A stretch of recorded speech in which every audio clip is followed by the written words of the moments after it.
ancien boxeur, donc j'ai arrêté ma carrière il y a un an, coach mental au niveau international et je suis entrepreneur. Mon père avait fait faillite. On habitait dans un endroit plutôt sympa à une époque, donc il avait plus d'argent pour payer le loyer. On a dû partir dans une cité. À l'époque, fan de Bruce Lee, donc je faisais du karaté. C'est mon père qui a forcé la main. Mon adolescence, j'avais 15-16 ans, donc je fais une année en équipe de France junior, puis je fais une dépression. J'arrête la boxe pendant environ 3 ans. Je fais une overdose. C'était pas vraiment un choix pendant ces premières années-là. J'aime pas ma vie. J'essaie de changer les choses. J'ouvre un snack, pizzeria. J'avais pas mon pourquoi. J'avais un rêve, c'était devenir le plus fort de mon quartier. M'entraîner, dormir, je faisais que ça en fait. Pendant 10 ans, je n'ai fait absolument que ça. Il n'y avait pas d'exemple autour de moi qui me faisait rêver. Mes parents me faisaient pas rêver ou les gens autour, j'ai détesté. En réalité, j'ai toujours été attiré par ce statut d'homme d'affaires. Un homme qui était devenu un peu comme mon deuxième père, Philippe Lamache, voilà, qui avait une belle société à l'époque. C'est des choses qui me faisaient rêver. Puis par la suite, Eric Favre a joué un rôle important. J'ai eu la chance de passer du temps avec lui, de voyager avec lui. Et de ce fait, je me suis dit, ok, c'est ça que je veux en fait. En étant avec lui, je me suis rendu compte de ce que je voulais dans ma vie professionnelle. Être libre. Et pour être libre, il faut avoir de l'argent. Les amis, mettez le protège-dents, enfilez les gants. C'est parti. Faisal, encore merci de prendre de ton temps et de nous faire bénéficier de tes conseils. Merci à toi. Bravo pour ce que tu as créé et merci pour l'invitation. Ouais, c'est un honneur. Tu sais à quel point je t'aime et au-delà de ça, à quel point je pense que ton discours peut être super intéressant pour les auditeurs. Est-ce que tu veux bien te présenter de la manière dont tu le souhaites? Plusieurs casquettes, comme tu l'as dit, je suis un ancien boxeur, donc j'ai arrêté ma carrière il y a un an. Je suis aussi coach mental au niveau international et je suis entrepreneur. Voilà, plusieurs casquettes au niveau professionnel. Aussi père de famille, papa de 3 enfants, père de famille, papa de 3 enfants. Qui est une casquette importante dans la vie. Hein. Exactement. Ok. Et donc je disais que tu étais boxeur, je te taquinais pour le rugby. Pourquoi tu as choisi la boxe ou pourquoi la boxe t'a choisi? Là-bas, c'est mon papa, tu sais. Mon père avait fait faillite.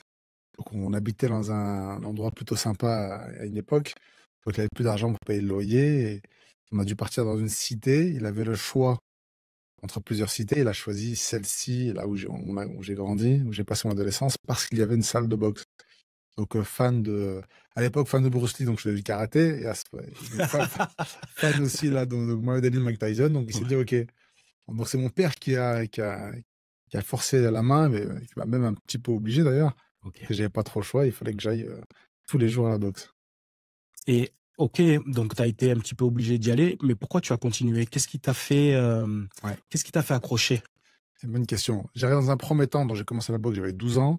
Le papa donc, qui fait en sorte que j'aille tous les soirs, tous les jours à l'entraînement. Pendant toute mon adolescence, je suis ensuite sélectionné en équipe de France. J'avais 15-16 ans, donc je fais une année en équipe de France junior, puis je fais une dépression, ça se passe pas bien, puis j'arrête la boxe. J'arrête la boxe pendant environ 3 ans, je fais une overdose, et c'est là où je me rends compte que c'était pas vraiment un choix pendant ces premières années-là. Moi, par la suite, je deviens agent de sécurité, j'aime pas ma vie, j'essaie de changer les choses, j'ouvre un snack, pizzeria, snack, pour essayer, bon, ça dure 2 mois et demi, je me dis c'est pas pour moi. Alors là, je fais le choix de revenir à la boxe, parce que c'était le truc que je savais faire, en fait, je savais boxer, je me dis ok, je reviens à la boxe pour changer ma vie, cette fois-ci pour changer de niveau social. Ah, donc mon intention, quand je m'entraînais et boxer, c'était changer ma vie. Okay. Ouais, c'est super intéressant ce que tu dis parce que on s'aperçoit que quand c'est une injonction de l'extérieur, la motivation, elle n'est pas forcément là. Puis quand toi, tu as trouvé finalement le pourquoi tu voulais être boxeur, ce qui te motivait, ouais. Là, tu as mis les bouchées doubles et tu as travaillé pour être champion de France à plusieurs reprises, champion d'Afrique. Ouais. Qu'est-ce que ça représente pour toi, ces titres? J'imagine beaucoup de travail, beaucoup de sueur, de sacrifice. Tu sais, quand je boxais, j'étais adolescent, j'avais pas mon pourquoi, comme tu le disais, tu vois, donc c'était surtout mon papa qui était derrière. Mais ce que j'avais en tête, j'avais un rêve, c'était devenir le plus fort de mon quartier.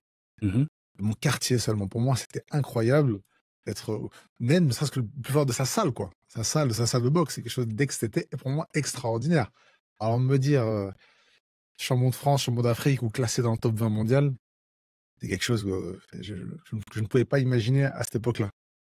Et en plus, moi qui te connais particulièrement, je sais que tu étais un garçon plutôt timide, plutôt introverti. Ouais. Et la boxe, c'est aussi intéressant pour ça, tu nous le diras peut-être, le fait d'extérioriser, de changer. Développer sa confiance. Donc forcément, on devient plus confiant. Maintenant, c'est pas ça qui fait qui va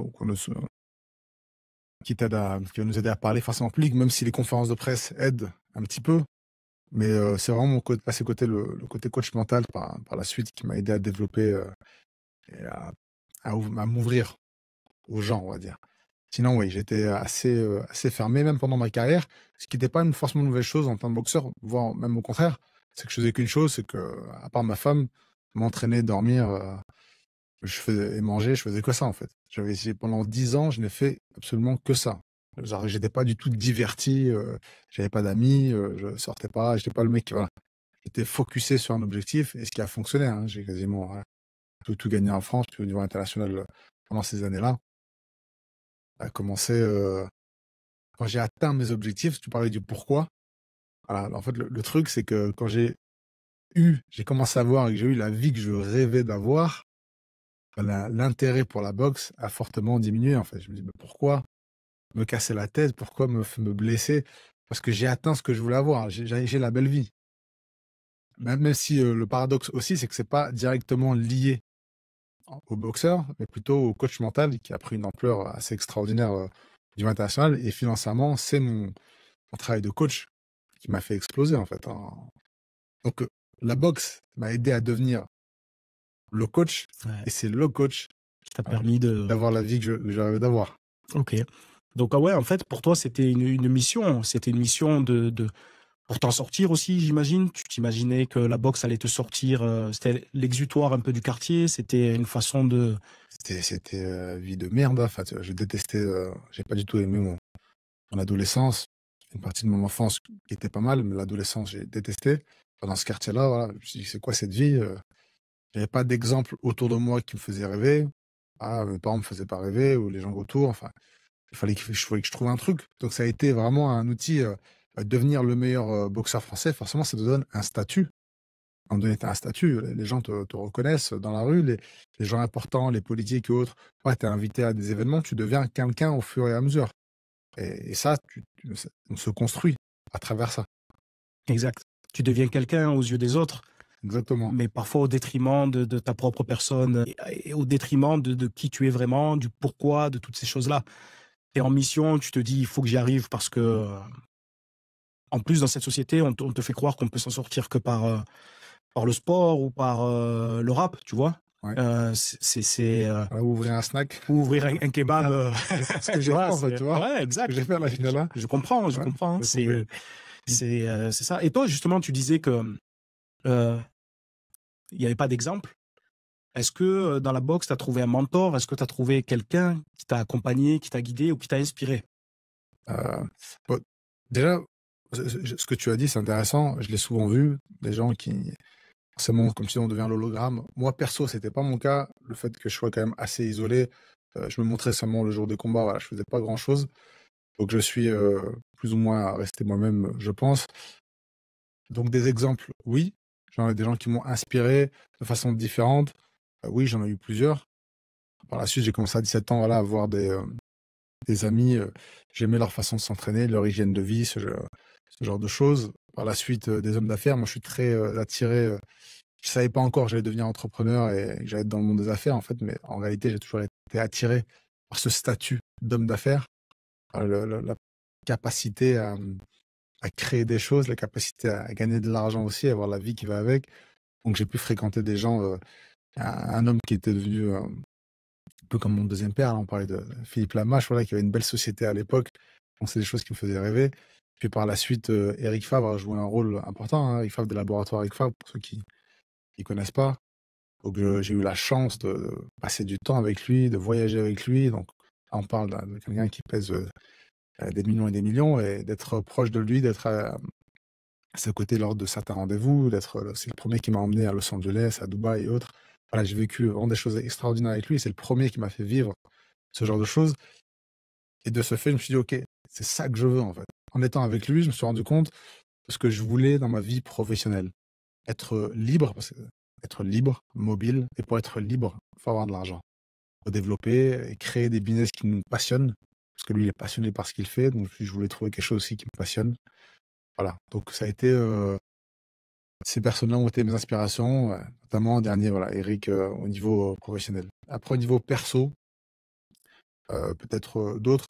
Moi, je me suis construit, on parle de sport, je suis quelqu'un qui lit pas mal, hein, je lis depuis jeune.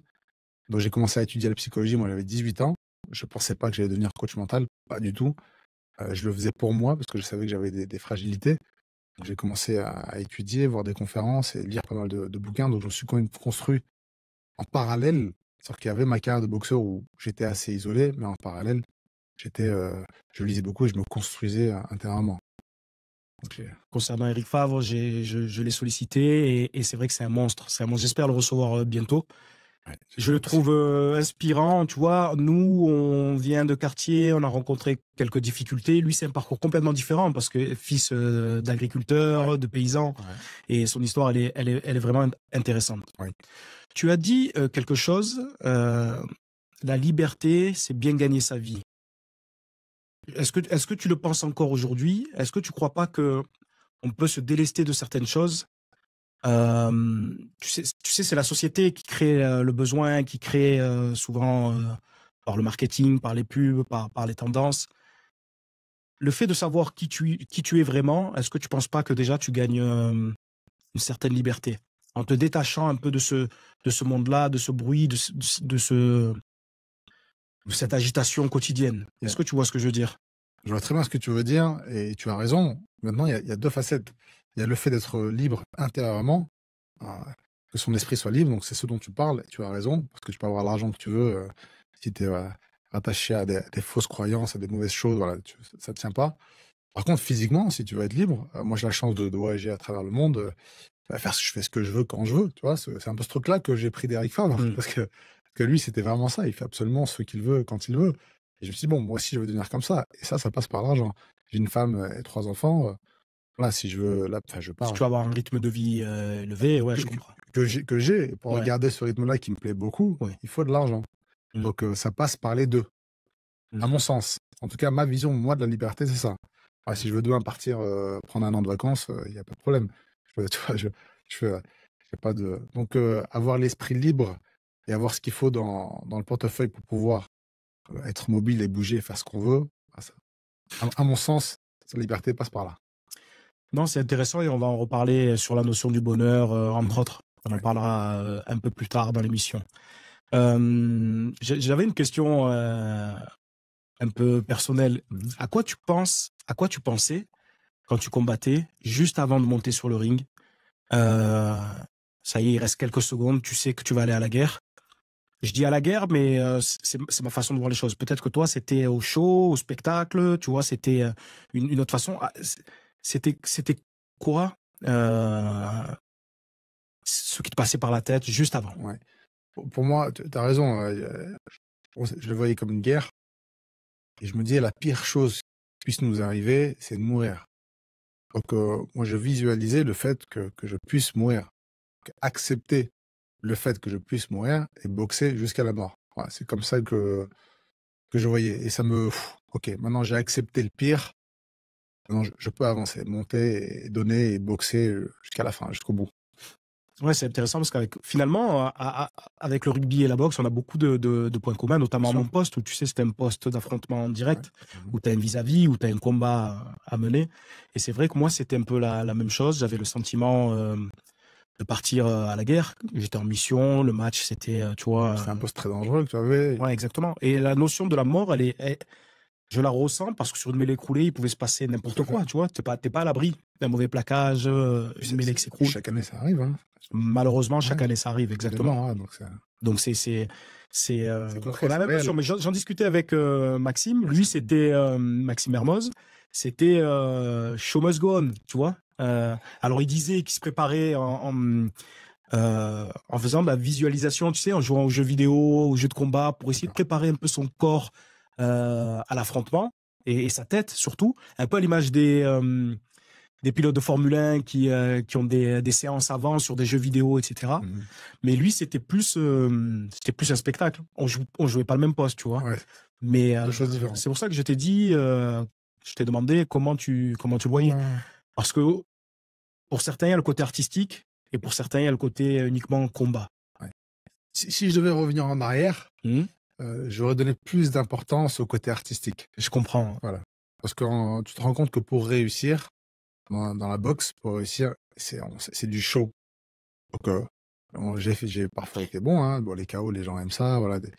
Mais peut-être j'aurais donné un peu plus d'importance à ça, ça m'aurait peut-être un peu plus aidé à trouver des partenaires et autres. On est sur autre chose, mais je pense qu'on a du mal à comprendre ça, même si on commence par rapport aux Américains, qui comprennent que le sport de combat, c'est un show. Et si on fait un bon show, on amène du monde, si on amène du monde, on amène de l'argent, donc on peut organiser, on peut boxer, et ainsi de suite. On crée un cercle vertueux. Je crois que le MMA, l'UFC, PFL, tout ça, là, ils ont compris que c'était un sacré show. Exactement. Avec, tu vois, l'émergence de Conor McGregor, toutes ces choses-là, ils ont compris, je pense. Quand on voit le phénomène Doumbé en France, incroyable. Il a tout compris, c'est un surdoué du marketing.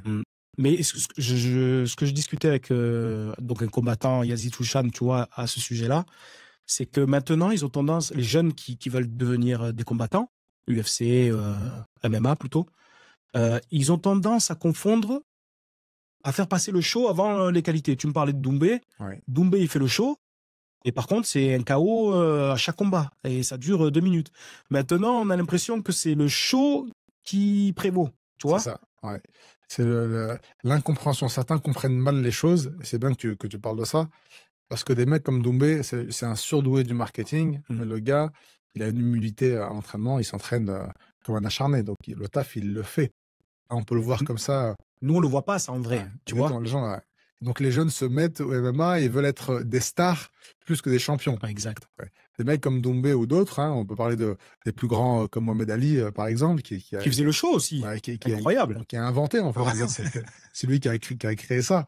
Quand on voit des images, ça peut être choquant. J'avais montré des images à mes enfants. Ils me disent, ah bon, Mohamed Ali était comme ça. Je dis, non, mais c'était un gars qui faisait du show. Mais par contre, à l'entraînement, ça rigolait pas. Ouais. Il faisait vraiment le taf. Donc, il pouvait sembler arrogant. Mais en fait, il ne l'était pas en réalité. C'était un entraînement. C'est là où on voit l'humilité aussi, la façon de s'entraîner. Donc, il faisait absolument ce qu'il faut. Et en dehors, il savait que créer du show comme ça, vous pouvez créer des buzz et ça fonctionnait, ça a marché. Et c'est devenu entre autres, Mohamed Ali, quoi. Exact. Donc, attention à ne pas confondre et pas mettre la starisation, entre guillemets, le show avant les qualités intrinsèques de l'athlète. Tu parlais du pourquoi tout à l'heure. Oui. Pourquoi tu veux combattre? Moi, j'ai rencontré des combattants, MMA ou boxe, qui veulent devenir des stars. Ils ne combattent que pour devenir des stars. Ça dure pas, ça fonctionne pas dans le long terme. Moi, je l'ai vu. Par contre, si tu veux devenir un champion, si tu boxes pour devenir un champion, ou ça peut être pour gagner de l'argent ou pour réussir ta vie, comme dans mon cas. C'est pour ça que ma carrière n'a pas aussi, au bout d'un moment, une fois que j'ai réussi, mon pourquoi je l'avais atteint. Mon rêve, c'était pas absolument d'être une star ou d'être un champion, en fait. C'est pour ça que quand j'ai atteint mes objectifs, j'ai commencé à ralentir. Par contre, on peut voir des combattants qui pèsent des centaines de millions. Donc ça existe, des combattants qui pèsent des centaines de millions de dollars. Si c'était l'argent leur objectif, c'est réglé. Exactement. Ouais. Tu peux pas continuer à t'entraîner comme un dingue quand tu as plusieurs centaines de millions de dollars sur ton compte. Donc qu'est-ce qui fait que tu peux combattre, t'entraîner encore comme si tu étais un débutant? Il y a la passion, j'imagine. La passion, mais même ça, c'est pas suffisant. Parce que c'est tellement dur qu'au bout d'un moment, tu fatigues vraiment psychologiquement. C'est être obsédé, devenir un champion et le rester. Les mecs sont obsédés par ça, en fait. Ils boxent pour être champion. C'est la seule obsession qu'ils ont. Et ensuite, l'argent suit. Tout le reste vient après. Donc la starification, tout ça vient après. Et ça, faut le comprendre. Et les jeunes de maintenant doivent le comprendre. Il y a un ordre à respecter. Pourquoi tu boxes? Si tu veux durer et vraiment aller très haut et durer, choisis de boxer pour devenir un champion. Focalise ton esprit là-dessus. Et le reste va suivre. Maintenant, si tu veux seulement exister à travers les réseaux sociaux, tu peux à un certain temps, mais ça va pas durer. Et encore si tu veux, c'est même pas sûr que tu ça marche. Il y a même très peu de chances que ça marche. Ok. Et tu dégages une certaine force d'esprit et physique, tu vois. Mais est-ce qu'il t'est arrivé d'avoir peur? Est-ce qu'il t'est arrivé d'avoir peur avant de monter dans le ring? La peur fait partie de la boxe, fait partie du jeu. C'est vraiment intrinsèque. Donc, il faut l'accepter. J'ai mis du temps à le comprendre. Ça, j'ai mis du temps parce que voilà, on m'a pas forcément expliqué que c'était normal d'avoir peur. Donc j'ai eu peur, bien sûr, toute ma vie. Et ensuite, il faut apprendre à dompter cette peur-là. Ce stress, comprendre que le stress peut être négatif, mais il peut être aussi positif et te stimuler. Donc comprendre ce genre de choses. Le stress est une forme de peur. Donc oui, c'est un jeu dangereux. Les gens disent la boxe, c'est pas un jeu. Moi, je dis c'est un jeu. C'est un jeu dangereux. Ouais, mais c'est un jeu, en fait. Faut garder ça en tête. Si t'es bon, que tu joues, que ça te plaît, il faut accepter que c'est un jeu qui peut être qui peut très très mal terminer. Donc là, c'est un jeu extrêmement dangereux, mais ça reste un jeu. Et la peur fait partie de ce jeu-là. Si tu montes sur un ring comme si tu allais acheter une baguette, déjà, c'est que tu as un problème. Et je pense c'est Ouais. mais j'y crois pas de toute façon. Je pense, ou alors faut arrêter la boxe hein, tout de suite. Hein. Si t'as pas cette peur-là, ça est Mmh. terminé. Mais les gens souvent qui font croire qu'ils ont pas peur et tout, non, non, c'est des menteurs. Moi, ouais, je pense aussi, mais t'as bien dit, je crois qu'il faut essayer de gérer ses émotions. Faut gérer ses émotions, il faut pas les fuir, tu vois. Moi, comme je disais, tu vois, la peur, ça m'a permis de d'être meilleur. Souvent, quand je suis dos au mur, quand je suis en situation de chaos, c'est là où je me révèle et je donne et où je donne le meilleur de moi-même. Tu vois, Ouais. c'est étonnant. C'est Ouais. quand tu es parfois dans le dur. Et inversement, malheureusement, souvent, ça peut être l'inverse aussi. C'est quand on dompte sa peur, elle est ultra bénéfique, ça te Mhm. stimule. Mais inversement, on peut le voir très souvent, ça te tétanise. Mhm. C'est vrai que des mecs vont être très forts à la salle, vont être des champions du monde à l'entraînement, et le jour du combat, ils sont totalement bloqués, et on les reconnaît pas. On peut le voir dans tous les sports, hein, c'est valable dans tous les sports.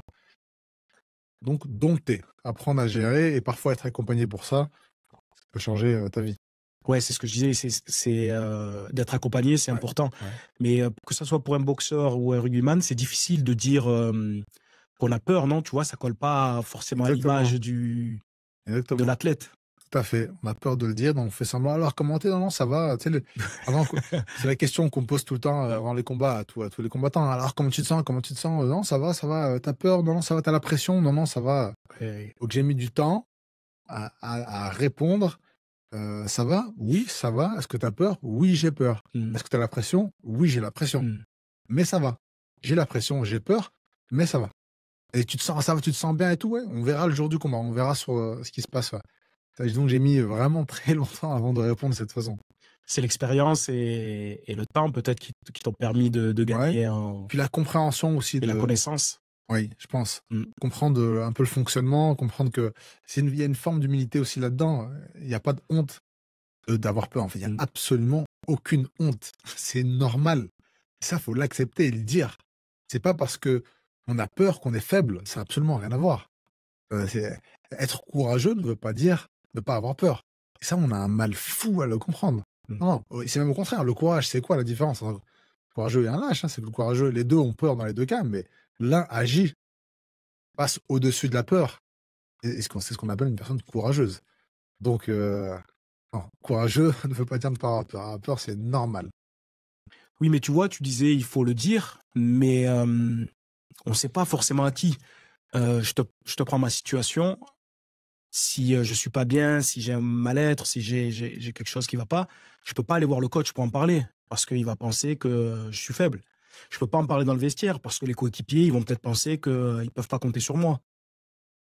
Et la concurrence, elle va se dire: «Là, c'est le moment à saisir», tu vois? Et elle va peut-être essayer d'en profiter. À qui et d'ailleurs, tu peux t'apercevoir qu'aujourd'hui, il y a des burn-out, Mhm.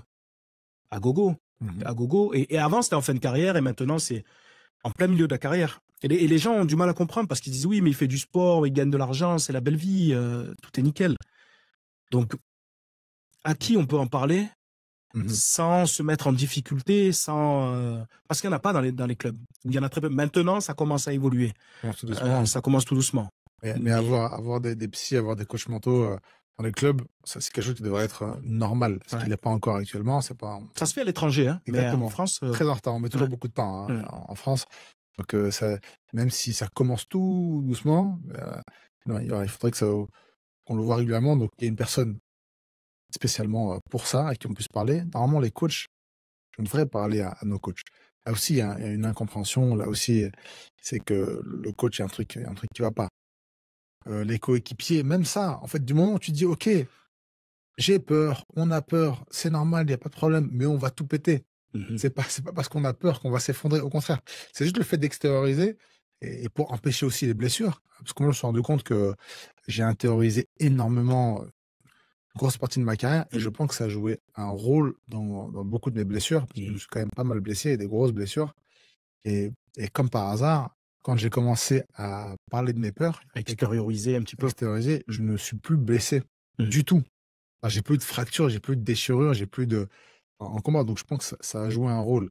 Maintenant, bien sûr qu'il faut pas montrer qu'on a peur à l'adversaire, bien sûr, mais Mmh. là, c'est autre chose. Quand tu montes sur un ring, c'est une autre peur, c'est autre chose, parce qu'on a pas peur de l'adversaire. On a peur voilà, d'échouer. Il y a plusieurs formes de peur, hein. Mmh. Et peu importe. Une fois que le gong a commencé, ça y est, c'est parti. Ça, faut savoir, par contre, faut savoir mettre ses peurs de côté. Avoir peur pendant le combat, ça, c'est autre chose. Mmh. Hein, donc là, moi, je parlais pas de ça, hein. Je parle Mmh. surtout de l'avant. L'avant, oui, moi aussi, ma Ouais. question, c'était sur Ok. l'avant, tu vois? Quand tu es père de famille, quand tu prends conscience des risques, ce qui peut t'arriver, ça peut, Par contre, avoir peur pendant le combat, ça peut arriver, ouais. mais il faut vite se débarrasser de sa peur, parce que là, le combat, il est perdu, hein. Si tu as peur Mmh. de l'adversaire, c'est terminé, hein. Mmh. Peur de ce qui t'arrive, peur voilà, donc si on le ressent, il faut faire un travail et il faut que ça dure quelques secondes. Mmh. Après, il faut passer vite, vite, vite à autre chose. Ouais, OK. Et on a parlé, toi et moi, de la performance. Comment, toi, tu définirais la performance? Pour moi, c'est, de manière générale, transcender les limitations qui sont ancrées en nous ou qui sont façonnées par l'extérieur, par, la société. Ça, c'est de manière globale. Hem, Plus concrètement, pour moi, c'est, essayer de réunir tous ces outils pour une performance, pour à un moment donné, tu vois? Que ce soit une interview, un spectacle, un show, un combat de boxe, un match de rugby. Mmh. Toi, est-ce que tu as la même définition de la performance? Pour moi, la performance, c'est de devenir être le meilleur possible. Donc ça passe par, l'entraînement, par l'alimentation, par la récupération, le sommeil, par les relations humaines qu'on a autour de nous, donc à la maison, les amis, ça passe absolument partout. Trouver un équilibre pour essayer de pousser la machine à son plus haut niveau. Mmh. Donc être le meilleur possible, ce qui est extrêmement complexe. Il y a tellement de facteurs, c'est extrêmement complexe d'être à 100 de ses capacités le jour du combat. Mmh. Il se passe toujours plein de choses. Voilà, si, on a mal dormi, mal récupéré pendant un certain temps, mal ci, mal ça, ça veut pas dire qu'on sera pas bon. Moi, je Mmh, dis bien sûr. qu'être à 100 de ses capacités, c'est extrêmement compliqué, surtout quand il y a une date, quoi. Et à ce jour-là, Mmh. il faut être au top et il peut se passer tellement de choses. Ça peut être une embrouille au sein de la famille, quelque chose qui va venir nous intoxiquer. Voilà, c'est multifactoriel. Donc pour moi, la performance, c'est ça. Et justement, j'aimerais bien que tu nous parles de tous les outils. Mais moi, je me rappelle, un jour, on a discuté ensemble et tu as organisé un gala à Toulon et tu me disais: «Mehdi, j'ai pas délégué, j'arrive au combat, je suis mort». Ouais, De savoir déléguer aussi et de connaître peut-être ses limites, ça peut être aussi une forme de performance, tu vois? Ou ça ouais. peut amener à aider à la performance. Oui. Donc, faut savoir déléguer. Maintenant, c'est pas que ça, faut avoir les moyens financiers parce que si on veut trouver, des gens compétents pour ce genre d'événement, parce que là, on parle de gros Ça a un événements, coût. hein. Ouais, Ouais, c'est un coût, là, on parle de gros événements au Zénith dont ouais. tu parles, là. Mmh mh. Ça, c'est des gros budgets, donc faut avoir les gens solides, les moyens de les payer pour les avoir à Mmh. ses côtés pendant plusieurs mois. Faut avoir une vraie équipe. Donc moi, à cette époque-là, j'avais pas les moyens que j'ai maintenant. Donc, mais si j'ai maintenant, bien sûr que j'aurais délégué, bien sûr, ça aurait été totalement différent. À l'époque, je faisais des gros événements, en apparence, qui étaient gros, mais en réalité derrière, je fonctionnais, c'était du bricolage. C'est moi qui faisais tout. À sortir de l'entraînement, il fallait que j'aille, voir les partenaires, que je m'occupe, rendez-vous pour la technique, pour absolument pour tout. C'est trop dur, Très c'est c'est trop dur. c'est la folie, c'est la Mmh. folie. S'entraîner, du coup, bah, il fallait que je saute souvent des entraînements, donc je pouvais plus m'entraîner 2 fois par jour, mais Mmh. qu'1 fois par jour. Donc, en gros, demi-journée pour l'entraînement, demi-journée pour l'organisation. Non, c'est pas sérieux, mais c'était soit ça, soit je boxe pas. Ouais, mais ça avait marché. Ça avait Ça avait marché, marché, ça ça avait a marché, je marché. m'en suis sorti, je m'en suis sorti. Exact, exact. Et Pas le dernier, malheureusement. non, mais Voilà. c'est malheureusement exact. Ouais. Mais tu vois, tu as parlé d'autres outils, l'alimentation, le sommeil. Est-ce que tu veux bien nous expliquer ce qui te semble important? Qu'est-ce que tu as changé dans ton alimentation? Parce que c'est difficile. La science change tout le temps, on en apprend, souvent, tu vois? Ouais. Donc c'est difficile d'avoir, des idées reçues et de pas changer avec le temps. En fait, c'est ça, c'est intéressant ce que tu dis parce que ce qui était valable à une époque ne l'est pas forcément à d'autres. Exact. On se rend compte que le jeûne est plus intéressant, même plus intéressant qu'on ne le pensait. Mmh. Au début, on nous explique assiette de pâtes, faut bien manger 3-4 heures avant. C'est hallucinant. Moi, j'ai appris, je pense que tu voulais en venir là, pardon si je t'ai coupé, c'est qu'en fait, les pâtes et le poulet qu'on mange 3 heures avant le combat ou le match, c'est une hérésie. Non, mais ça peut te plomber. Tu manges de la colle et tu vas passer du temps à le digérer. Exactement. Ah, et tu passes, et moi, j'ai vu, je l'ai compris, j'ai mis peut-être 2-3 ans après ma carrière pro à le comprendre. Donc, j'ai fait plusieurs combats avec ce mythe de manger des pâtes 3-4 heures avant. Et une fois, j'ai rencontré un prépa physique, que tu connais, donc René même, qui me dit non, si tu arrêtes de faire ça, si tu montes le ventre vide, tu vas être beaucoup plus agressif. Donc, je l'ai testé. C'est intéressant. Ça a eu un impact sur ma carrière incroyable. Ouais. Je suis devenu un boxeur agressif parce que j'avais le ventre vide ou quasiment vide, où je préparais le truc quand je mangeais. Voilà. En tout cas, c'était pas 4 heures avant. Donc, je faisais ce qu'il fallait. Ça a eu un impact fou. Mais ce que je dis, c'est vrai. Il y a des choses comme ça qui sont valables à une époque, pas à l'autre, où pas beaucoup de gens. Je sais pas, on va t'expliquer à une époque pour les étirements, par exemple. Ah ouais, exactement. On t'a toujours dit qu'il fallait nous étirer après l'entraînement, et c'est toujours un peu dans les idées reçues, là, maintenant. Tu te rends compte que non, en fait. Et ça aussi, c'est René même qui me l'a fait comprendre. Et en fait, il était il était trop en avance, lui, sur son temps. Il était vraiment en avance. Et pareil, il t'expliquait, il dit non, faut le faire à part, en dehors. Et là, maintenant, en fait, les études déjà sorties à l'époque, très peu connues, maintenant, on en parle beaucoup plus. Donc, au contraire, ça peut carrément aggraver, et ça aggrave même la cicatrisation. Tu casses des fibres, tu aggraves la cicatrisation. Donc, tu augmentes le temps de récupération. Au lieu de nous aider, en fait, on se tient une balle dans le pied. Voilà. Plein de petites choses comme ça, qui, quand tu es en régime, on va t'expliquer qu'il faut pas manger le soir avant de dormir. Ouais. Et tu te rends compte qu'en fait, tu as besoin de glucides pour récupérer, et que les glucides vont t'aider à sécréter de l'hormone, de la mélatonine, l'hormone du sommeil. Donc, même en période de régime, manger un peu de glucides avant de dormir, et ça va t'aider à dormir, va t'aider même à perdre du poids. On pensait qu'il fallait couper complètement les glucides. Ça, pour un boxeur, on faisait des régimes complètement dingues. Et là, on se rend compte que non, que carrément, ça peut être l'inverse, que le corps se bloque, que perdre du poids, c'est pas ne plus manger, en fait. Faut juste, diminuer, ainsi de suite. Et adapter. Mais t'as vu, on a plein d'idées préconçues, et comme les produits laitiers sont tes amis pour la vie. C'est une dinguerie. Non, mais c'est des exemples. C'est des exemples fous. Ou c'était peut-être valable à l'époque. Maintenant, les choses ont changé, l'industrie a changé, les produits laitiers ne sont plus les mêmes. Moi, je pense que ça n'a jamais été valable. À l'époque, quand t'as 3, 4, 5, 6 ans.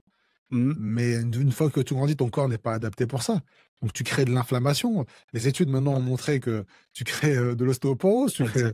On le voit à travers le monde. Et les gens qui ont les os les plus solides, les gens qui ont les os les plus fragiles, sont les gens où on consomme c'est en Occident, les pays où on consomme le plus de lait. Et inversement. Donc, non, ça, voilà.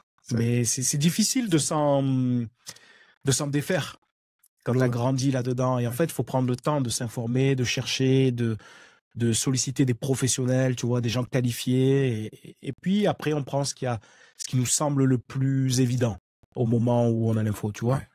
C'est savoir lire les études, savoir chercher par soi-même, parce que maintenant, sur Internet, tu as tout. Mais tu as aussi n'importe quoi.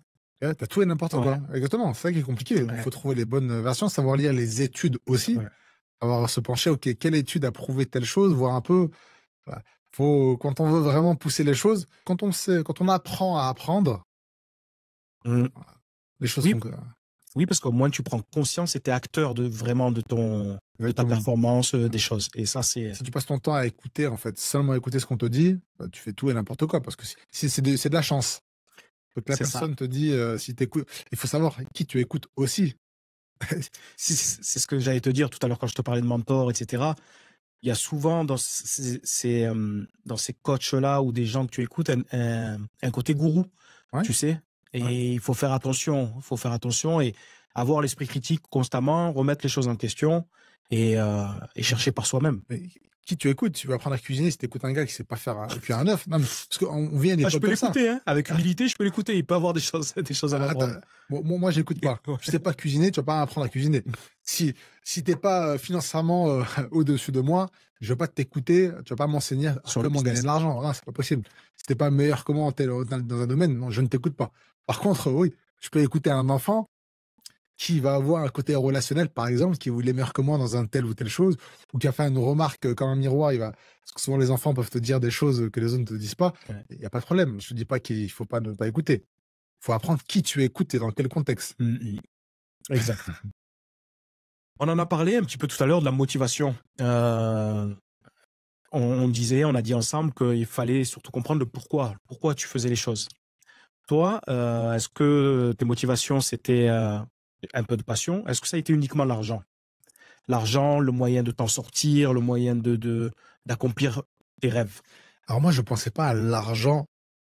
Pour moi, l'argent était un outil, donc je pensais à changer de vie.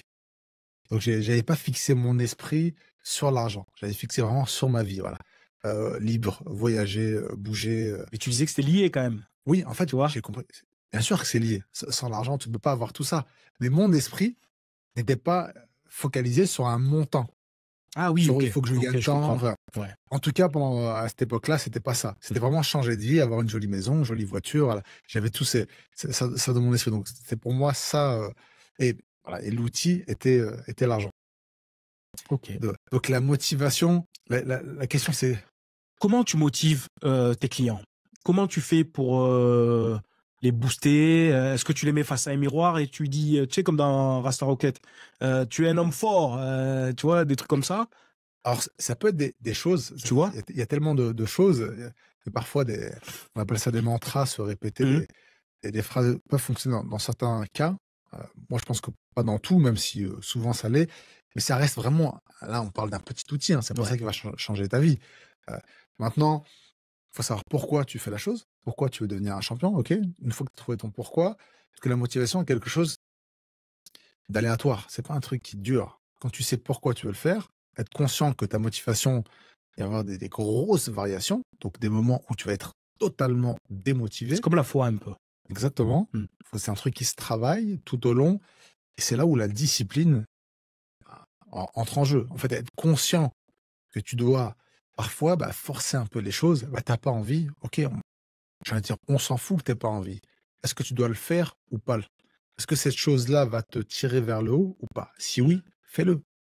Si t'en plus, voilà, si par exemple, tu as un combat et on doit s'entraîner en tant que boxeur toute l'année. Normalement, voilà, c'est toute l'année, mais il y a une grosse préparation 3 mois avant le combat qui est extrêmement dure et ça semble très long, c'est infernal. Donc, au bout de quelques semaines, déjà, on sature à s'entraîner Oui. 2 fois par jour, ou des fois 3. S'entraîner, voilà, 10, 12 fois par semaine, c'est vraiment dur. Donc, au bout de quelques semaines, on sature et la motivation, forcément, elle chute. On se rappelle de pourquoi. Ok, il y a le combat, il y a la date, mais la discipline intelligente, donc avoir une discipline intelligente, ça ne veut pas dire faire le bois. Alors que si tu es réellement fatigué et que c'est pas juste une Tu peux illusion, l'entendre aussi. ouais, bien sûr, il faut savoir s'écouter. La récupération est aussi importante que l'entraînement. Donc, si l'entraînement, tu penses qu'elle va te tirer vers le haut, faut le faire. Envie ou pas envie. Si tu penses que le repos va te tirer vers le haut, repose-toi. Donc, c'est pour ça que je parle de discipline intelligente et pas être faire le bourrin et tout et n'importe quoi.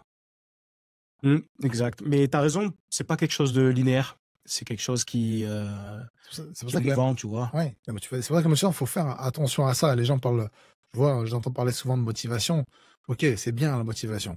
Mais parfois, c'est même tout l'inverse. Enfin, tu seras plus que démotivé, tu vas être même dégoûté. C'est-à-dire qu'en préparation, parfois en boxe, je suis pas le seul à le dire, hein, il y a d'autres boxeurs qui le disent, on se sent dégoûté, on a un dégoût, on ne peut plus se saquer la boxe, on veut plus aller à l'entraînement, plus de sparring. Et c'est là où ton mental joue un rôle.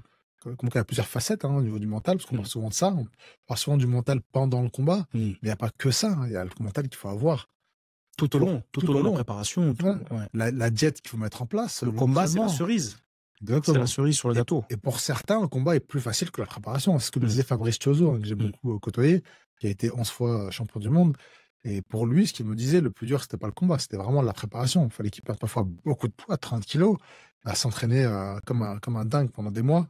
Il n'en pouvait plus. Donc lui, il ressentait du dégoût aussi dans la préparation. Pour lui, le plus dur, c'était vraiment ça. Donc, la motivation, c'est bien. La discipline, c'est mieux. Les deux, ça va ensemble. Voilà. Ce qui va te faire durer sur le long terme, c'est la discipline. De prendre conscience des variations au niveau de la motivation. Parce que souvent, la motivation est souvent liée à l'émotion. C'est souvent émotionnel, là. On va pas se fier constamment à ses émotions, hein, beaucoup de variations de ce côté-là. Ok, très bien. J'aimerais qu'on parle ensemble aussi du talent. Je crois qu'on a tous un talent. Est-ce que selon toi, le talent est inné? Moi, pour moi, il est façonné en fait du milieu d'où tu viens. Tu vois, pour moi, c'est plus façonné du milieu d'où tu viens. Ouais, Euh, d'accord. et en fait, je voudrais te parler du talent parce que est-ce que tu crois que le talent, mais je pense que tu vas me dire non, est-ce que le talent suffit pour réussir? Bon, bien sûr, bien sûr. Bien sûr que non. Maintenant, ce que tu dis, tu dis le talent est façonné. Non, moi, je pense qu'il y a des vraies prédispositions. Hein, mais comme tu l'as dit, on a des talents, on est tous avec des talents.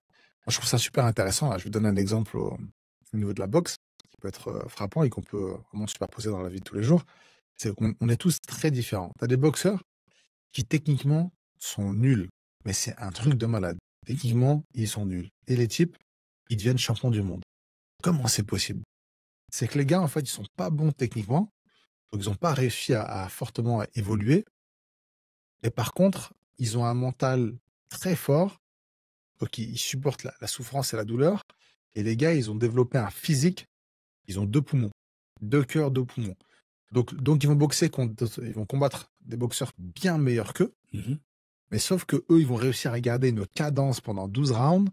Et le mec est super bon dans les premiers rounds, il va briller, il va être exceptionnel, ouah, tellement au-dessus. Sauf qu'au bout d'un moment, ça commence à chuter, à chuter, à chuter. Et le gars, c'est un rouleau compresseur. Il est pas bon. Et il est pas bon, pas beau à voir, mais le mec, il va l'écraser et va battre l'adversaire. Il va battre. Là, je parle de boxeurs, toute leur carrière, ça a été comme ça. Ils ont passé leur temps à battre des boxeurs meilleurs qu'eux. Plus talentueux, plus fort qu'eux. Parce que eux, leur talent, c'était au niveau mental. Mhm. Et ils ont pu développer le physique. Tout le monde peut le faire, ça, le physique. Hein. Pas besoin de talentueux, c'est une question de travail. Donc, ils ont développé ça à force de travail, à battre des mecs beaucoup plus talentueux, meilleurs qu'eux, et même s'ils étaient travailleurs en face. Hein. Et donc, pour moi, c'est ça. C'est OK. C'est quoi tes talents? C'est intéressant de voir c'est quoi, on doit apprendre à se connaître. T'es bon dans quoi? Est-ce que c'est vraiment ta technique? C'est quoi tes points forts? C'est quoi tes points faibles? Apprendre à se connaître, vraiment. Et pas forcément focaliser toute ton énergie sur tes faiblesses pour pouvoir les développer. Comme ces gars-là, ils ont compris que techniquement, ils n'étaient pas super doués. Donc, au lieu de perdre leur vie à essayer de devenir bons parce qu'ils n'y arriveront jamais, bah, ils se disent, OK, mentalement, je suis fort. Le physique, je peux le développer. Je vais m'exploser. Là, je vais tout donner là-dessus. Et les mecs deviennent champions du monde. Et il y en a plein. Je ne parle pas d'un cas. Bien sûr. Donc, bien sûr, l'inverse. Le gars qui est super bon aussi techniquement, et qui un peu ça travaille parce que techniquement, tu es bon. Souvent, il y a quand même un don derrière. Tu es doué, tu le travailles, tu deviens excellent par la suite. Mais en boxe, c'est pas suffisant. Il faut tenir, il faut être bon pendant 12 rounds. Et là, il faut un travail acharné pour tenir 12 rounds. Je crois que c'est valable dans plein de secteurs d'activité. C'est exactement ça. Tu vois, c'est valable dans plein de secteurs d'activité. Et t'as regardé le combat de boxe là de Fury et Usyk? Je l'ai pas vu en entier là. Ok. Je l'ai pas encore vu, mais j'ai vu. Ça me fait penser à ce que tu disais parce que c'est vrai que Fury était favori, on va dire. Ouais. 2,06 m, un beau bébé, tu vois, plus costaud, plus fort que. Et justement, Usyk fait penser au travailleur dont tu parlais. Ouais. Au mec qui va s'accrocher 12 rounds, tu sais qu'il va pas te lâcher. Alors, pour moi, il n'était pas favori. Hein, mais c'est vrai que dans le monde, il était favori Fury. Moi, je donnais Usyk vainqueur parce qu'il a la boxe. Il avait la boxe, il a la boxe pour battre. C'est-à-dire que le gars, il avance, il bouge tout le temps. Incroyable. Ça son buste, c'est insupportable. T'as un mec en face de toi, t'as l'impression que tu peux l'atteindre, le toucher, mais le mec va bouger sa tête au dernier moment. Mais les deux, ils sont épatants pour des lourds. Je trouve que les deux sont épatants là-dessus. Et qu'au contraire, c'est plus des punchers comme, tu vois, ils peuvent plus toucher couler comme à l'époque. Par contre, ils bougent comme des légers. Je m'y connais pas. Si je me trompe, tu me dis. Mais tu as raison. Mais ils bougent bien, tu vois. Ils sont extraordinaires. Mais ils frappent moins fort. Là, t'as deux surdoués, parce que les deux, c'est surdoués. Exact, ouais. Un qui pèse un poids incroyable et qui va bouger comme un mi-lourd. Incroyable. Et l'autre en face qui n'est pas un vrai poids lourd, qui est à la base qui vient des lourds légers et personne ne misait sur lui. Et le mec, il bat tous les meilleurs poids lourds, des vrais poids lourds du monde, avec sa capacité, son intelligence, ses stratégies, parce qu'il est super intelligent, il a un mental incroyable. Et le mec, il est là, il adapte, il a une boxe qui peut battre n'importe qui. Mais ouais, je te parlais d'eux en fait pour le côté travail. T'as l'impression qu'il y en a un qui je veux pas réduire les qualités de Fury, hein, Mais à mes yeux, il y en avait un qui était talentueux, qui était très fort, qui était le plus fort. Et de l'autre côté, il y avait, tu vois, l'Ukrainien, le travailleur, le mec surprenant. Et moi, j'ai regardé le combat. Franchement, c'est incroyable. C'est incroyable. Le rythme, l'énergie, le travail, tu vois. Alors, Fury, il l'a pris très au sérieux. Fury, Il était prêt, là. Exactement. Ouais. Voilà. C'est pour ça qu'il faut. C'est vrai que là, il a vraiment travaillé Fury. Il savait qu'il avait en face. Il savait que c'était le meilleur adversaire qu'il n'avait jamais combattu. Ouais. Il le savait. Donc là, vraiment, là, on peut dire qu'il y a le talent parce que les deux ont travaillé très, très dur. Et il y a aussi le style de boxe. C'est qu'il a un style de boxe, Fury, qui est vraiment particulier, qui lui appartient. Il peut battre n'importe qui avec ce style-là. Ouais, c'est dingue. Donc, c'est franchement, c'est hallucinant et c'était plaisant à regarder. Tu sais, des fois, t'as des combats où t'attends le 8e round, 9e round. Et là, t'as vu que les deux étaient prêts. Les deux voulaient en découdre de manière différente, tu vois. Mais c'était super intéressant. je C'était vais super regarder intéressant. en entier. Ouais, regarde-le, tu vas pas perdre ton temps. Comment tu as eu le prince du Bahreïn, si je me trompe? Comment tu t'occupes de ce genre de personnes? Comment tu t'occupes des gens qui travaillent en entreprise? Parce que oui, je crois profondément que le sport et la vie, tu vois, sont liés. Souvent dans une carrière, en fait, tu as l'impression de faire 100 ans en réalité, parce qu'en termes d'émotion, tu vas très loin. Qu'est-ce que tu leur apportes? Bah, déjà, mon secteur d'activité, moi, c'est le VIP. Ouais, donc, tu me parlais de salariés et tout, donc c'est pas vraiment. En général, moi, c'est à une certaine époque. Mais quand j'interviens pour les salariés, c'est souvent pour des séminaires, des conférences, ce genre de choses. Sinon, quand je fais du perso, c'est souvent des VIP, donc ça va être voilà, des sportifs de haut niveau, bah, des princes, comme tu l'as dit, des acteurs et autres. Donc, en fonction de leurs besoins, c'est à moi d'identifier. Je vois le problème, mais parfois le problème, c'est pas ce qu'ils pensent, hein, il est parfois ailleurs. Donc, c'est à moi de l'identifier, ce qui ne va pas et ce que je peux leur apporter. Donc, ça peut être par exemple des sportifs qui ont un problème de gestion des émotions. Ça, les gars, quand je te le disais, ils sont très forts en entraînement. Le jour du combat, n'arrivent pas à gérer leurs émotions et pouvoir refaire ce qu'ils font à l'entraînement. Donc, dans le haut niveau, on retrouve assez souvent ce genre de choses. Donc là, j'interviens et ça peut aller très vite. Hein. On l'a pas dit, mais peut-être pour les auditeurs, c'est que j'ai créé une méthode qui s'appelle Boxing Brain Programming, donc programmation du cerveau par la boxe. Donc c'est une méthode de préparation mentale dans laquelle j'utilise la boxe, certains exercices de boxe comme outil et certains qui sont totalement adaptés. Donc le but, c'est pas de les rendre meilleurs boxeurs, mais c'est vraiment de modifier leurs schémas neuronaux, de modifier ce qu'on peut faire très rapidement. Au lieu parfois seulement parler suffit, ça peut suffire, mais parfois non, et souvent non quand on doit aller très vite. Et souvent les clients que j'ai ont besoin d'avoir un résultat quasi instantané. Donc moi, je me suis inspiré de la PNL, programmation neurolinguistique, donc pour créer cette méthode-là, et on peut avoir des résultats avec le psychisme en 1 à 2 séances.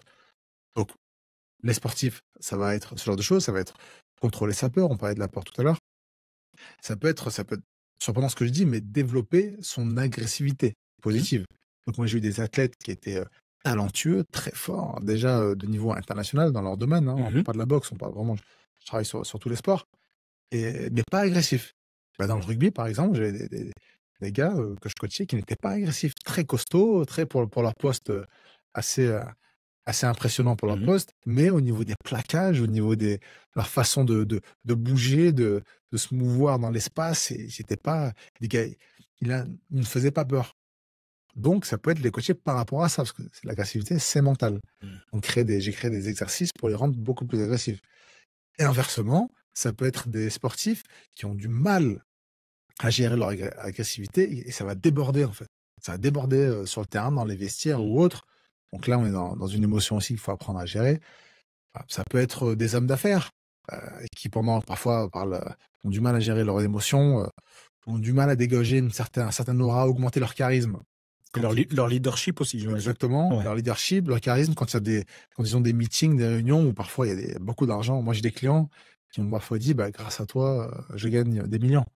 Juste le fait d'apprendre à gérer leurs émotions pendant certains meetings importants, certaines négociations. Ça aussi, c'est pas facile d'être un homme d'affaires. Hein. Ça ressemble souvent à un sportif de haut niveau, un homme d'affaires. Hein. Bien sûr, bien en sûr. termes de négociation, tout ça, c'est très mental, très psychologique, hein, comme un joueur de poker et autres. Et les femmes, hein, je parle des hommes, mais je parle des femmes aussi, c'est pareil. Hein, je travaille aussi, bien sûr, avec des femmes. Voilà.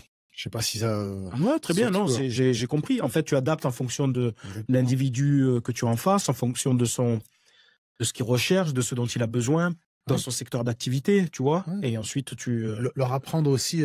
Parfois, je vais intervenir avec des gens qui sont extrêmement riches. Hein. Tu parlais de princes, voilà. Donc, on parle de personnes qui ont absolument tout. Ils peuvent absolument avoir tout ce qu'ils veulent sur Terre. Donc, c'est absolument nos limites. Donc, les gars sont milliardaires et ils possèdent carrément des pays. Donc, tu vois un peu le. Donc, moi, j'ai ce genre de clients. Mais des gars sont pas heureux. Tu vois, donc là, quand la phrase bateau, l'argent fait pas le bonheur, alors là, ça, je peux le voir. Tu le vois à travers leur... Ah oui, je le vois beaucoup à travers ma vie professionnelle. Hein. Ça, j'ai bien compris.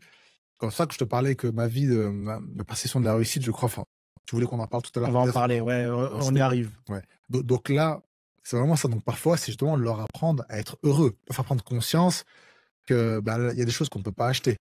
Donc, notamment les relations avec sa femme, ses enfants, c'est juste que tu n'achètes pas. Donc, tu peux avoir l'argent que tu veux. Et les gars sont en dépression. On parle de gens qui peuvent avoir absolument toi. Tu vois un peu la fausse... ça peut être un non-sens pour certains. Je comprends ce que tu veux dire. La fausse idée qu'on a de l'argent, en fait. Ouais. Comme ça, on peut tout avoir. Non, pas tout avoir. Il y a des choses qui ne s'achètent pas. Et les choses essentielles ne s'achètent pas. Ouais. C'est ça qui est extraordinaire. Et tu parlais là, à l'instant de la réussite. La réussite, aujourd'hui, elle s'assimile pour les jeunes au nombre de followers, au nombre de likes, à l'image que tu as sur les réseaux sociaux.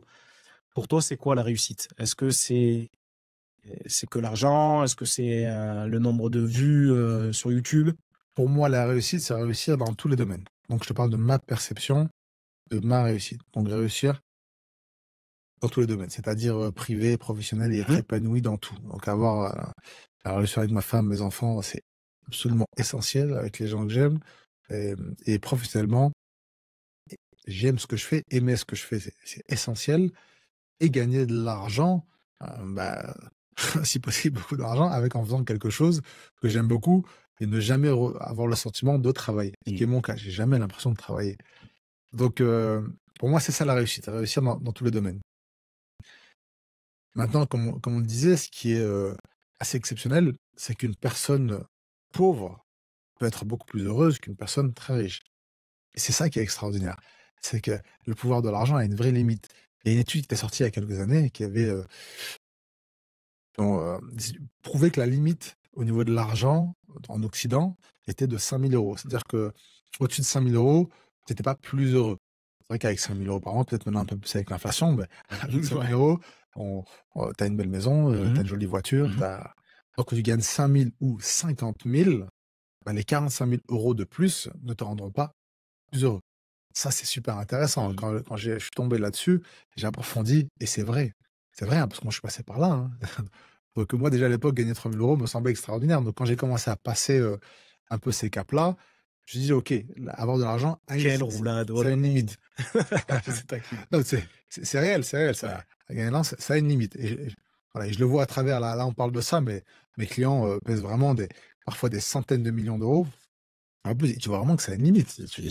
Ton niveau de bonheur ne peut plus, tu ne peux plus acheter. Ouais, c'est comme tu as dit tout à l'heure, il y a des choses qui ne s'achètent pas. Mais je crois que le bonheur, c'est pas une sensation que tu peux avoir pendant très longtemps. Je te prends l'exemple d'un gagnant du loto. Il va être heureux, il va avoir cette sensation de bonheur, il va être dans le flow, tu vois, l'excitation. Mais au bout de quelques temps, et c'est prouvé, hein, au bout de quelques mois, il y a une redescente, tu vois. Pareil, quand tu gagnes un match ou un combat, tu es le plus heureux, tu es content, tu es bien, mais tu as la sensation d'avoir réussi. Mais ensuite, tu sais, je te disais tout à l'heure, le corps est très bien fait, il rééquilibre les choses, il rééquilibre les émotions, ça s'appelle l'homéostasie. Et donc, c'est pas si tu veux, c'est pas une sensation que tu gardes et qui est linéaire. Comme pour tout, je te disais, il y a des hauts, il y a des bas, et tes aspirations changent. Au début, tu voulais une maison de 120 mètres carrés, c'était ça pour toi le bonheur, tu l'as eu, tu t'aperçois qu'il te manque quelque chose. Et tu vois, et le risque, c'est d'aller toujours à la poursuite du toujours plus. Ouais. Tu vois? Exactement.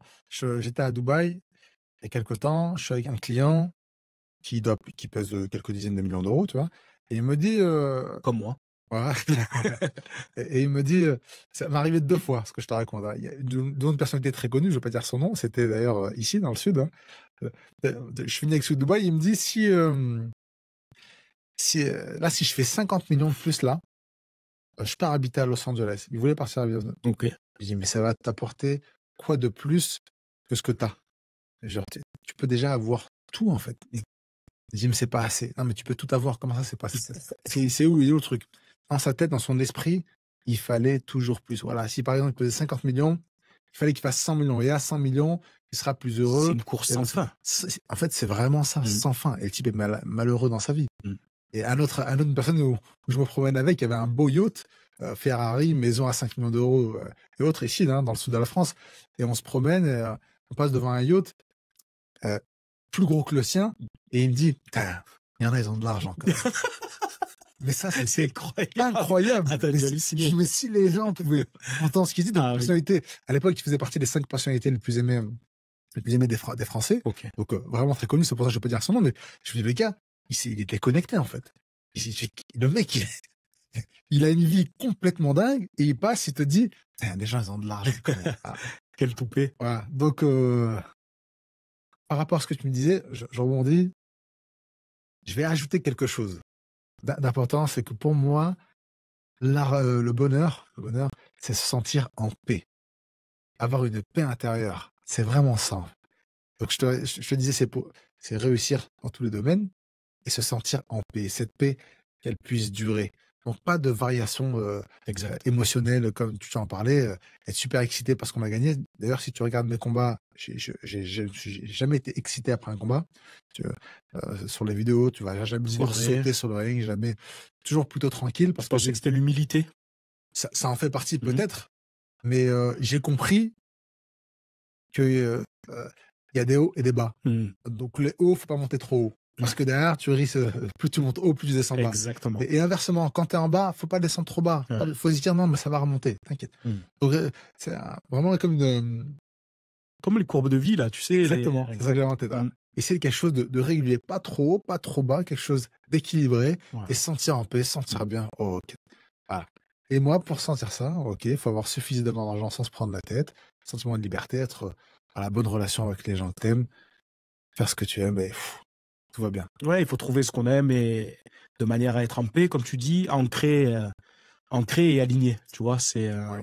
je crois que c'est ça la définition un peu du bonheur. Aligné avec ses valeurs. Mm. Hein, ce qui est pas facile à notre époque. Hein. Non, parce que t'es tenté, t'es toujours poussé, t'es tiraillé avec tes démons, c'est difficile. Tu vis en société, t'es pas tout seul. Donc, il faut essayer t'as envie d'être aimé, d'être accepté par les groupes. Donc, souvent, d'être accepté, c'est essayer de faire comme les autres. Exactement. Et On est constamment sous influence, qu'on le veuille Toujours. ou non. Parfois, j'entends des phrases de personnes qui disent non, moi, je suis pas influençable. Non. Ça n'existe pas. ouais. Ok? Moi, je suis influençable. Nous sommes tous influençables. Par contre, on peut choisir par qui. Être influencé. Voilà. On choisit un groupe, on choisit les gens avec qui on traîne, on choisit les livres qu'on va lire, ce qu'on regarde à la télévision, le contenu qu'il y a sur le téléphone. Donc, on peut choisir. Ouais, je suis d'accord. Voilà, je dis des choses qui nous tirent vers le haut ou vers le bas. Tu peux choisir de regarder tes PMP et des téléréalités et de t'abrutir, parce que les études montrent que c'est des choses qui... C'est du divertissement. C'est du divertissement. Le divertissement, en général, il abrutit. Ah.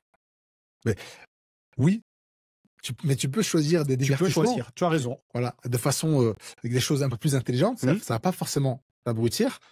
Tu peux passer un bon moment. Moi, par exemple, regarder un reportage, moi, ça me divertit.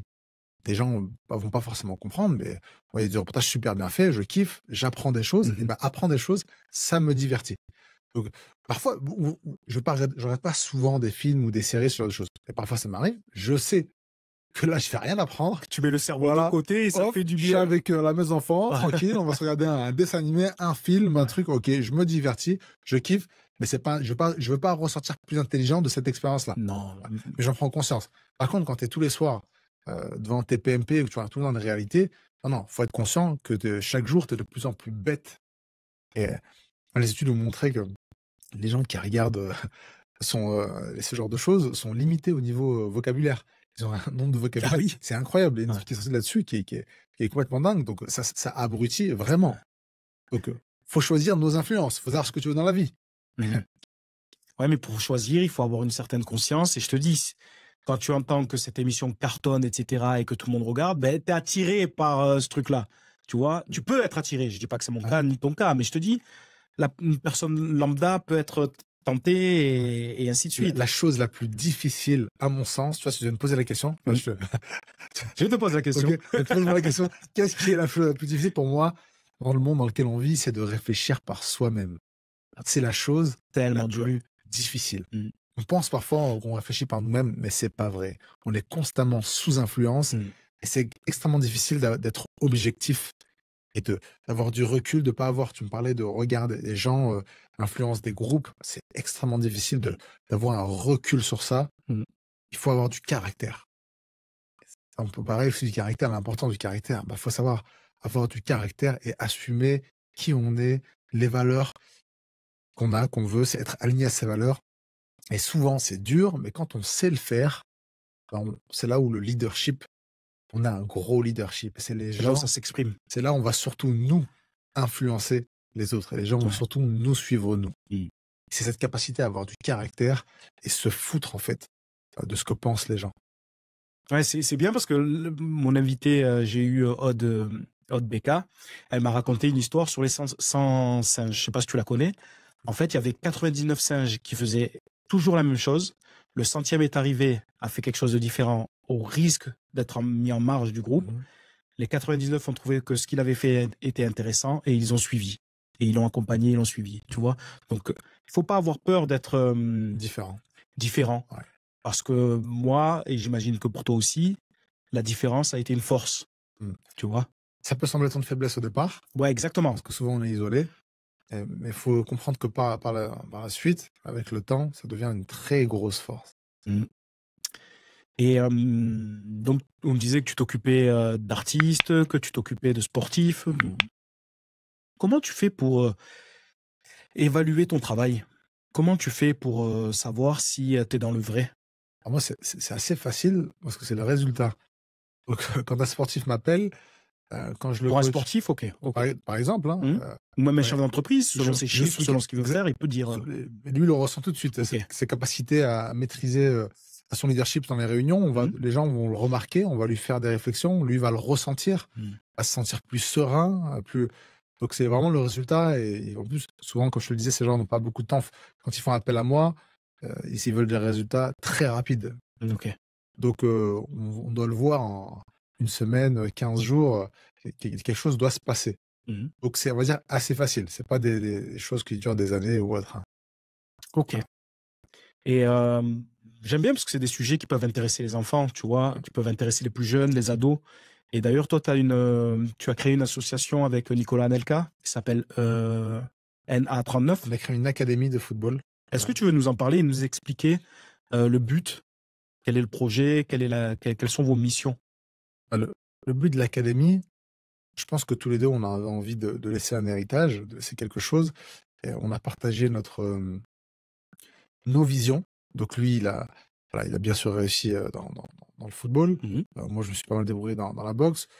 Il sait que mon travail, c'est le mental. Moi, j'avais proposé ce projet-là, c'était d'accompagner les enfants, de mixer, parce que je coach aussi des joueurs de football à travers le monde, je vois les résultats, et je lui dis, donc on est amis dans la vie, et je lui dis, tu en penses quoi si on crée quelque chose ensemble dans lequel on mixe pour la première fois, donc c'est unique au monde, on mixe le football. Alors, tous les gens qui s'inscrivent à l'académie font du football, de la boxe et du développement personnel. Donc moi j'interviens une fois par mois pour un développement personnel, et il y a aussi des aides aux devoirs, donc on les suit, donc il y a un vrai suivi, et la boxe va les aider à devenir meilleurs dans le football, mentalement et physiquement. Donc on a pris le risque de faire ça, alors c'est cette année, donc là on est au mois de mai, on l'a lancé début septembre, et les résultats ont dépassé nos espérances. C'est génial. J'ai vu des témoignages, des témoignages de parents incroyables. Incroyable. Et c'est ce que je fais moi. C'est-à-dire que là, c'est abordable. Parce que moi, les tarifs que j'ai quand je serai un VIP, malheureusement, c'est très peu abordable. Alors que là, voilà, les monsieur et madame tout le monde peuvent mettre leurs enfants à l'académie, et c'est ce qu'on voulait en fait avec Nicolas. Là, on ne pense pas du tout à l'argent, on voulait vraiment transmettre quelque chose. Ce que vous avez appris à haut niveau et durant votre parcours. Et ouais, je trouve ça super intéressant. Comment Pour les enfants, c'est très compliqué. C'est quoi l'idée? C'est de faire sortir le futur Mbappé? C'est de créer... Alors nous, non, notre vision, c'est vraiment, c'est humain. C'est-à-dire que faire qu'ils deviennent rapidement des enfants forts et solides, des futurs adolescents forts et solides et des adultes forts, solides et équilibrés. C'est vraiment ça notre objectif. C'est qu'ils réussissent sur le terrain, mais encore plus important pour nous, qu'ils réussissent dans la vie en général. Ouais, c'est génial. Et ça continue l'année prochaine? On continue l'année prochaine et celle qui suit. Félicitations, c'est bien, c'est bien. J'en profite aussi parce qu'on l'a évoqué vite fait, on a parlé du bonheur. Ouais. Est-ce que toi, tu es heureux, là, maintenant? Dans ma vie, hein. Oui, moi, j'ai réussi, je pense, j'ai le sentiment de réussir, en tout cas sur tous les domaines. Depuis quelques temps maintenant, je fais absolument tout ce que je veux. Je suis libre financièrement. Je fais vraiment ce que je veux quand je veux. Enfin, j'ai réalisé quasiment tous mes rêves, si ce n'est tous mes rêves d'ailleurs. Et donc, j'en crée de nouveaux. Mais est-ce que tu fais pas comme le sportif, le chef d'entreprise qui était sur le bateau, quand il voit le bateau plus gros, il décide d'aller chercher le bateau plus gros? Comment tu fais pour te limiter dans tes besoins, entre guillemets? Comment tu te fixes une limite? Parce que, en fait, ton mode de fonctionnement, il peut être coquin dans le sens où tu peux courir, on en a parlé tout à l'heure, au toujours plus. Parce que toi, c'est ce qui te stimule, c'est ce qui te rend heureux. Mais tu peux te dire, bon, j'ai ma maison, ma famille, on est bien installé, ou pas de maison, on voyage, etc. Et c'est quoi le bonheur pour toi? En fait, le point central, le noyau dur, c'est les relations humaines. Ok. Donc, avant tout pour moi, donc le premier noyau, c'est ma femme, mes enfants. Donc être bien et avoir de belles relations avec eux. Ça, c'est en bonne santé. Bonne santé, c'est le plus important. Ensuite, l'argent vient. Ensuite, vient pour t'accompagner, t'aider. Exactement. Pour nous faire vivre Oui. des choses extraordinaires. Parce qu'on fait des voyages extraordinaires, on vit des choses extraordinaires, et ça, c'est grâce à l'argent. Mais si d'abord le noyau dur et les relations que j'ai avec eux ne sont pas là, l'argent peut rien faire, comme je le disais tout à l'heure. Ouais. Et donc, je sais pas si, donc il n'y a pas de limite en fait, parce que la limite, elle est là. Et du moment où j'ai compris que des choses ne peuvent pas s'acheter, comme l'amour de ta femme ou l'amour de tes enfants, tu ne peux pas l'acheter. Donc l'argent, en fait, voilà, un peu d'impact par la suite. C'est pour ça que moi, mes futurs projets, grands projets, pour moi déjà l'académie, c'est quelque chose qui est plus grand que moi. Déjà, c'est un projet dans le sens Super. où ce qui me fait kiffer, je pense pas à l'argent, je pense pas, c'est de voir des enfants les résultats. Donc, c'est ce que j'appelle moi des projets plus grands que soi en fait. Donc j'ai déjà un projet qui est plus grand que moi. Et je vais créer d'autres projets qui sont encore bien plus grands, qui sont des orphelinats. Ça, depuis très jeune, j'ai ça en tête et j'ai envie de le faire et je vais le faire. Donc, ce sont des choses qui vont m'apporter du bonheur, hein. Dans lesquelles je vais être constant. C'est-à-dire que moi, maintenant, matériellement, je pense pas que je puisse faire. Je m'en fous de tout ça. J'ai fait ce que j'avais à faire. Voilà, je suis au max, tu vois. Ouais. Je suis au max, donc je suis plus là, je suis pas là-dedans. Donc il faut toujours alimenter ce genre de choses. Donc bien gagner sa vie, bien sûr. Bien, oui. Faire plaisir aux gens que j'aime, ça c'est génial ça. Quand t'as de l'argent, tu fais kiffer tout le monde, tu fais kiffer de malade. Voilà, quand j'emmène ma mère à faire des voyages extraordinaires, elle kiffe de dingue. Mes tantes, mes oncles, autres, c'est extraordinaire, tu vois. Donc le bonheur, il va être là-dedans, dans le fait de donner. Et dans le partage et la transmission, alors. Exactement, le partage. Les études ont montré d'ailleurs qu'on ressent plus de bonheur en donnant qu'en recevant. À la finale, je suis plus heureux quand je donne. C'est pas moi qui fais les études, mais je rejoins l'idée. Souvent, moi, on me demande aussi pourquoi j'ai pas entraîné après ma carrière de rugby, etc. Parce que c'est vrai que on est dans le sport, dans le rugby, on est éduqué à ensuite partager, transmettre. Moi, je voulais sortir de ce monde-là. J'ai une relation un peu toxique avec le rugby, même si j'ai beaucoup de gratitude quand même, tu vois. J'ai décidé de partager et transmettre en écrivant un livre qui sort bientôt. Et c'est ma façon à moi de transmettre à mon échelle, mon parcours, etc., à mon niveau, essayer de partager, de transmettre. Ça me paraît important, que ce soit pour mes enfants ou pour d'autres, tu vois, ça me paraît fondamental. Ça fait partie des besoins de l'humain, hein, comme le besoin d'importance, le besoin d'amour. C'est pas pour flatter mon ego, hein. C'est pas une question d'ego, ou pas que une question d'ego. Le besoin d'héritage fait partie de nos besoins, c'est intrinsèque. C'est ça que je veux te dire. Okay. C'est aussi pour ça que nous, avec Nicolas, on crée l'académie. Par exemple, c'est un besoin qui est en nous. Donc, il faut partager ce que tu as acquéri. Donc, là, à travers ton livre, et je suis sûr que te connaissant, tu vas faire encore plein d'autres choses. Donc, ça, c'est en nous. En plus, tu as la capacité de le faire, tu le fais. Parce que parfois, les gens, souvent, d'ailleurs, ils le font pas. Tu le fais et c'est à ton honneur. Bon, on arrive vers la fin de l'émission. Moi, Faisal, c'est un bonheur et j'avais aucun doute sur tes capacités à nous régaler, franchement. Est-ce que tu as passé un bon moment? Est-ce qu'il y a quelque chose que tu voudrais ajouter qui te paraît pour toi important? Un message, quelque chose qu'on a oublié peut-être? Un truc important que j'ai déjà dit, que je répète à ceux qui nous écoutent, avoir peur, c'est normal. Gardez ça en tête, ne l'oubliez pas. Je parle aux parents, aux coachs, aux autres. Apprenez à expliquer aux enfants, aux adolescents qu'avoir peur, c'est normal. Il faut juste apprendre à le maîtriser, qu'on aura peur tout le temps. Dès qu'on fait quelque chose de nouveau, de différent, on aura forcément peur. De ne pas avoir confiance en soi, c'est normal. Il faut apprendre à avoir confiance, il faut pratiquer, ça se développe tout au long de sa vie. On n'arrivera jamais à un jour en se disant « Ok, maintenant c'est bon, j'ai confiance, c'est terminé ». Non, la confiance, c'est variable. Ça peut être haut un moment et bas un autre. C'est quelque chose qui se travaille. Donc, prenez soin de ce que vous dites aux enfants. Parce que une phrase peut changer la vie dans le bon sens comme dans le mauvais sens à un enfant. Moi, je me rappelle des choses qu'on m'a dit qui m'ont fait beaucoup de mal. Et parfois, plus rarement, qui m'ont fait du bien. Mais ça marque. Ça marque beaucoup. Ça laisse des cicatrices. Vraiment. Donc, parfois, on pense que c'est rien. Par exemple, dernièrement, j'entends un coach. J'ai un jeune qui va me voir. Et un coach lui dit qu'il est nul. Génial. J'allais te poser cette question par rapport à ce que tu es en train de dire. Là. Et là, ce que je te raconte, c'est récent. Il y a 15 jours. Hein.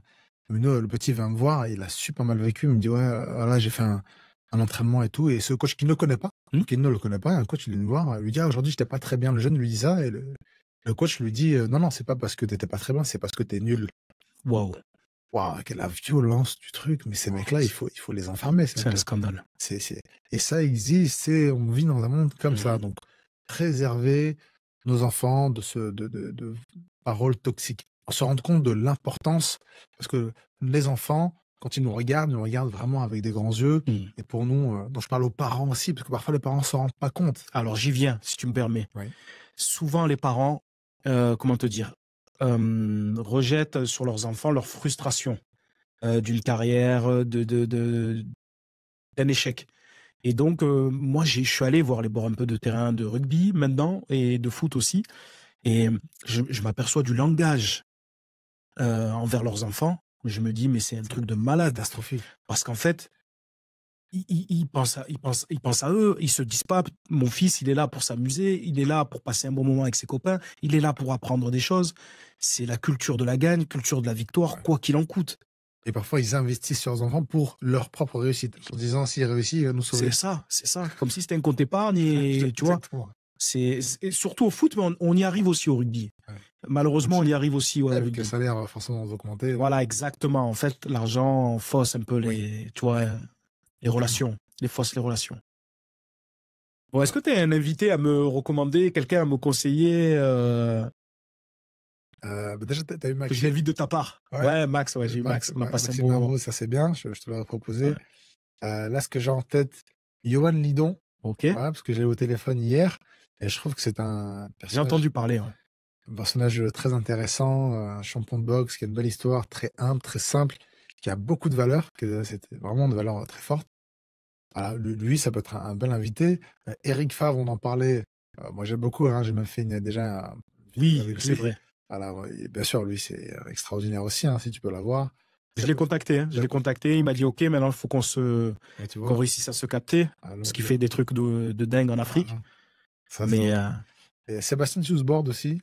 Je trouve que c'est bonne idée. Tu vois, ça fait longtemps que je l'ai pas vu, mais c'est une belle histoire hein, en tant que sportif, maintenant en tant que coach. Très intéressant aussi en termes de mental. Lui, c'est un sportif très discipliné. Donc là, ce côté-là, tu peux en parler. Il peut donner quelques clés, quelques techniques aussi intéressantes. Voilà ceux que j'ai en tête. Là. C'est pas mal, super. Bon, écoute, les invitations sont lancées et j'espère les recevoir bientôt. Encore une fois, Faisal. Je te remercie en tout cas. Bravo pour la chaîne que tu fais. J'espère qu'on va apporter, qu'on va apporter un peu de valeur aux personnes qui nous écoutent. J'espère aussi. Et tu vois, on parlait tout à l'heure du partage et la transmission. Pour moi, ça en fait partie. Exactement. Tu vois. Donc, les amis, merci à tous d'avoir suivi cette émission. Si vous avez aimé, si vous avez passé un bon moment, n'hésitez pas à partager, à liker, à mettre des commentaires. Ça aide pour le référencement. Faisal, je te remercie encore du fond du cœur. Tu sais à quel point j'ai de l'estime pour toi. Ouais. On fait... c'est bien de le raconter. Dis-moi. Voilà. On s'est connus il y a à peu près 30 ans. Ouais, c'est ça. Juste à côté de là où on est. En fait. Où on enregistre. On était au collège en 6e ensemble. Là, on se retrouve à ici. quelques mètres. Ouais. Voilà. Et là, on se retrouve 30 ans plus tard. C'est beau, hein? C'est magnifique. Belle histoire. Qui aurait pu croire, tu vois? Exactement. Chacun avec sa vie, chacun avec le sport qu'il a choisi à l'époque. Et des voyages différents, des parcours totalement différents. Et là, on est... À l'époque, tu faisais pas de rugby. Moi, je faisais pas de la boxe. Ouais. Voilà, on a joué 2 parcours. Qui aurait pu croire, voilà. Je trouve ça exceptionnel qu'on puisse se retrouver et parler comme ça au micro. C'est magique. Ça me Franchement, donne c'est quelque chose de super. l'émotion. Moi aussi. Écoute, merci encore. Merci, mon frère. Prends soin de toi, prends soin des tiens. Et on est ensemble. On est ensemble. On est ensemble.